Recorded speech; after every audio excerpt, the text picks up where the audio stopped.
तिल वाली बहू। शकुंतला बहुत ही धार्मिक महिला है। हर समय पूजा पाठ में लगी रहती है। वो कोई भी काम बिना शुभ मुहूर्त के नहीं करती है। शकुंतला अपने बेटे राज की शादी करवाना चाहती है, इसलिए वो पंडित जी के पास राज की कुंडली लेकर जाती है। प्रणाम पंडित जी। मेरा बेटा राज बहुत संस्कारी है। पूजा पाठ और धर्म कर्म के कार्यों को बहुत निष्ठा से पूर्ण करता है। मैं अपने बेटे की शादी कराना चाहती हूँ, इसलिए उसकी कुंडली ले आई हूँ। शकुंतला पंडित जी को कुंडली देते हुए कहती है और पंडित जी कुंडली को ध्यान से देखकर कहते हैं, बेटे, तेरे बेटे का उज्जवल भविष्य है। इसका गृहस्थ जीवन भी अच्छा रहेगा, परंतु क्या पंडित जी? परंतु एक बात का विशेष ध्यान रखना होगा। तुम्हें अपने बेटे की शादी उसी लड़की से करानी होगी जिसके गाल पर तिल हो। वो लड़की तुम्हारे घर, तुम्हारे बेटे और तुम्हारे भविष्य के लिए सुख, शांति और समृद्धि लाएगी। तुम्हारा भाग्य केवल उस लड़की के आने से ही जागेगा। जी पंडित जी, मैं ऐसी ही बहू लाऊंगी जिसके गाल पर तिल हो। धन्यवाद पंडित जी, धन्यवाद। पंडित जी का धन्यवाद करके शकुंतला वहां से चली जाती है। अब वो दिन रात तिल वाली बहू के बारे में सोचती रहती है। शकुंतला अपने बेटे का जहां भी रिश्ता लगाती तो उसकी एक ही शर्त होती कि तिल वाली बहू चाहिए, लेकिन उसे तिल वाली बहू कहीं मिलती ही नहीं। एक दिन अपनी माँ को इस तरह से परेशान देखकर राज कहता है, माँ, आप मेरे लिए तिल वाली लड़की क्यों देख रही हैं? अरे क्योंकि पंडित जी ने बोला है, वो तुम्हारे और इस घर के लिए भाग्यशाली साबित होगी। माँ, मैं एक लड़की से प्यार करता हूँ। आप मेरी शादी उस लड़की से करा दो ना। उसके गाल पर तिल होगा तभी मैं तुम्हारी शादी उससे कराऊंगी, नहीं तो भूल जाओ उस लड़की को।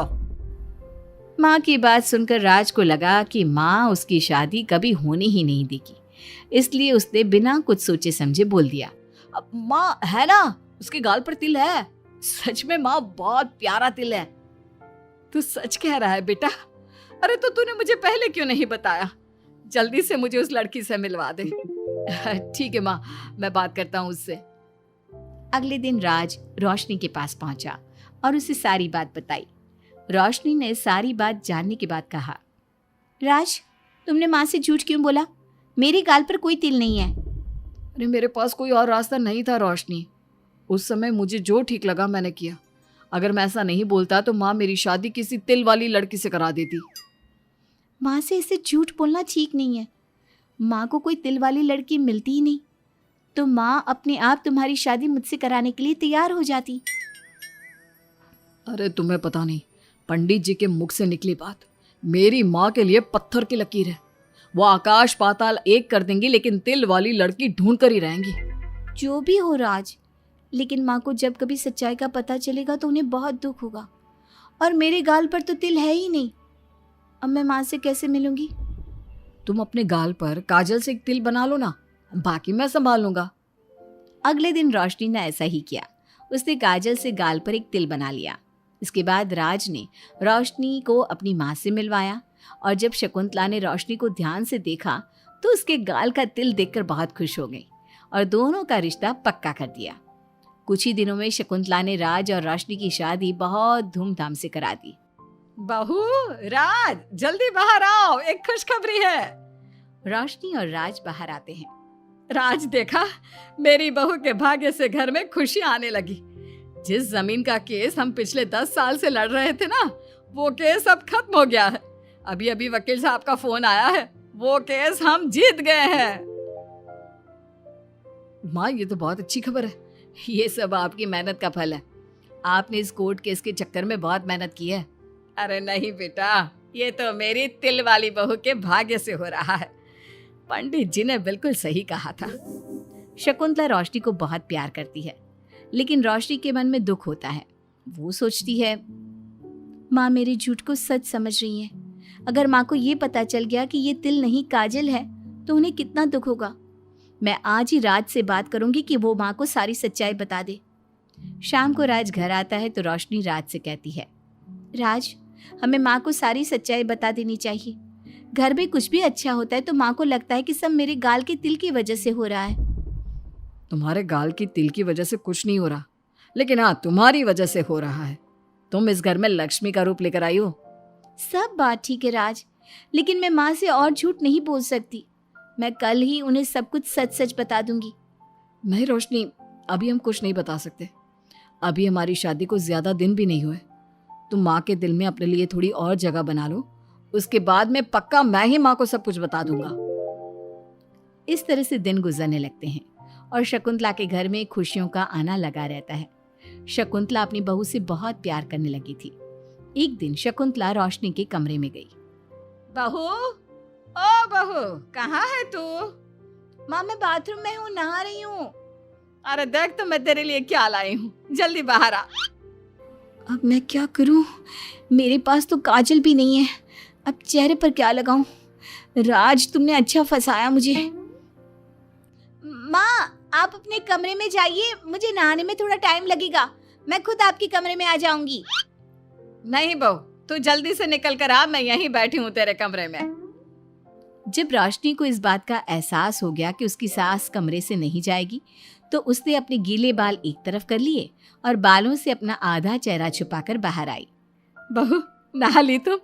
देखो, मैं तुम्हारे लिए नई साड़ी और गहने लाई हूँ।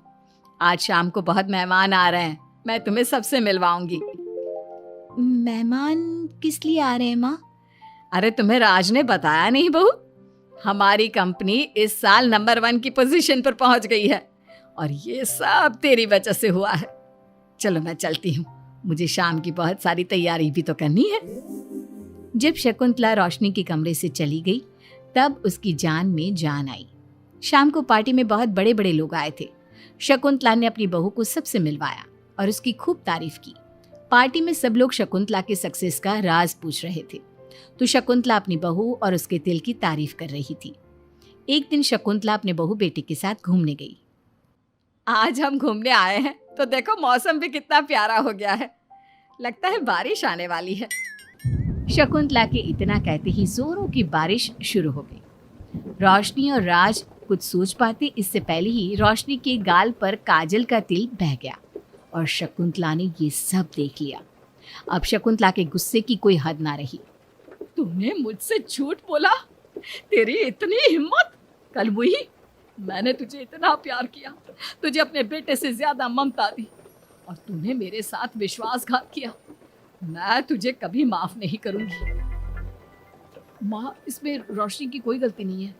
मैंने ही कहा था इसे ऐसा करने के लिए। रोशनी ने कई बार आपको सच्चाई बताने की कोशिश की, लेकिन मैंने हर बार उसे रोक दिया। क्या तूने कहा था? क्यों किया तूने ऐसा? कितना बुरा दिन था वो जब मैंने तुम दोनों की शादी करवाई और तुझे शर्म नहीं आई अपनी माँ को धोखा देते हुए? तो माँ, मैं और क्या करता? अब तो पीछे ही पड़ गई थी तिल वाली बहू के। आपको कोई लड़की भी तो नहीं मिल रही थी और मैं रोशनी को बहुत प्यार करता हूँ, उसके बिना नहीं रह सकता। हाँ, तो अब इसी के पास रहे। मैं तुम दोनों की शक्ल नहीं देखना चाहती। ले जा इस झूठी और मनहूस लड़की को मेरे सामने से। माँ, कल तक तो रोशनी बहुत भाग्यवान थी, आज ये मनहूस हो गई। अपनी सोच बदलो माँ, चेहरे के ऊपर तिल होने से कुछ नहीं होता।